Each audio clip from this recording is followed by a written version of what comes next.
मैं रामपाल मीणा, सहआचार्य इतिहास, LBS government college Kotputli. कक्षा BA पार्ट 3 पेपर 2। आज का मेरा व्याख्यान है नेपोलियन बोनापार्ट का प्रारंभिक जीवन। नेपोलियन का जन्म इटली में कोर्सिका द्वीप समूह के अजासियो नाम के स्थान पर 15 अगस्त 1769 ईस्वी को हुआ। इनके पिता का नाम चार्ल्स बोनापार्ट और माता का नाम लेटिटिया रमोलिनो था।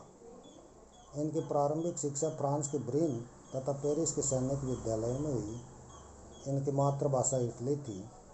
अध्ययन के विषय गणित, इतिहास और भूगोल थे। 16 वर्ष की अवस्था में नेपोलियन को फ्रांसीसी तोपखाने में सेकंड लेफ्टिनेंट बनाया गया। 1792 में पेरिस में जैकोबिन क्लब से जुड़ गया। 1793 में फ्रांसीसी सेना के तोपखाने में लेफ्टिनेंट कर्नल के पद पर नियुक्त किया गया। ब्रिटिश जहाजी बेड़े के कप्तान एडमिरल हुड को हराकर टूलों पर फ्रांस का अधिकार पुनः स्थापित किया। इस उपलक्ष्य में फ्रांस की सरकार ने उसे ब्रिगेडियर जनरल के पद पर नियुक्त किया। अक्टूबर 1795 में पेरिस में राजतंत्रवादियों के विद्रोह का दमन किया।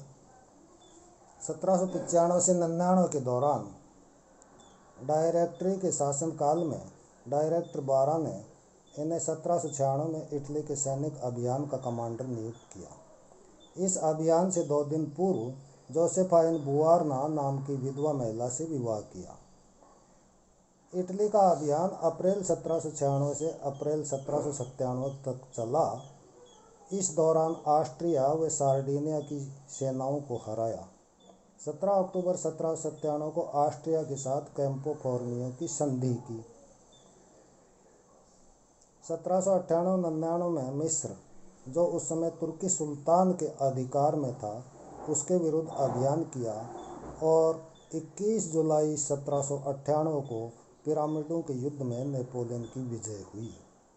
1 अक्टूबर 1798 को नील नदी के युद्ध में नेपोलियन को ब्रिटिश कप्तान नेल्सन के द्वारा हारना पड़ा। जनवरी 1799 में सीरिया के विरुद्ध नेपोलियन ने सैनिक अभियान किया और गाजा एवं जाफा के किले पर अधिकार कर लिया। 25 जुलाई 1799 को अबुकिर के युद्ध में तुर्की सेनाओं की पराजय हुई। 21 अगस्त 1799 को मिस्र से फ्रांस के लिए रवाना हुआ। वह अक्टूबर 1799 में फ्रांस पहुंचा। 18 व 19 नवंबर 1799 को फ्रांस में डायरेक्टरी के शासन का अंत कर स्वयं की सत्ता स्थापित की और कौंसल शासन की स्थापना की। 1799 में फ्रांस का नया संविधान बनाया, जिसे गणतंत्र के 8वें वर्ष का संविधान कहा जाता है। यह फ्रांस का चौथा संविधान था। 1801 से 1802 के मध्य फ्रांस के खिलाफ दूसरे संयुक्त मोर्चे का मुकाबला किया, जिसमें ग्रेट ब्रिटेन, ऑस्ट्रिया व रूस प्रमुख राष्ट्र थे। रूस की नेपोलियन ने तटस्थता प्राप्त कर 14 जून 1800 को मारेंजो और 3 दिसंबर 1800 को होहेलिंडेन के युद्धों में ऑस्ट्रिया को हराकर उसे लुनेविले की संधि करने के लिए विवश किया। यह संधि 9 फरवरी 1801 को हुई। यह युद्ध इटली के सेकंड अभियान के समय लड़े गए। मार्च 1802 में इंग्लैंड के साथ आमिया की शांति संधि की। इस संधि के अनुसार इंग्लैंड ने फ्रांस में गणतंत्र के अस्तित्व को स्वीकार किया, फ्रांस के सभी उपनिवेशों को लौटा दिया, श्रीलंका व ट्रिनिडाड को छोड़कर। माल्टा एवं मिस्र पर भी अपने अधिकार त्याग दिए। फ्रांस ने दक्षिणी इटली से अपना अधिकार त्यागने की बात स्वीकार कर ली।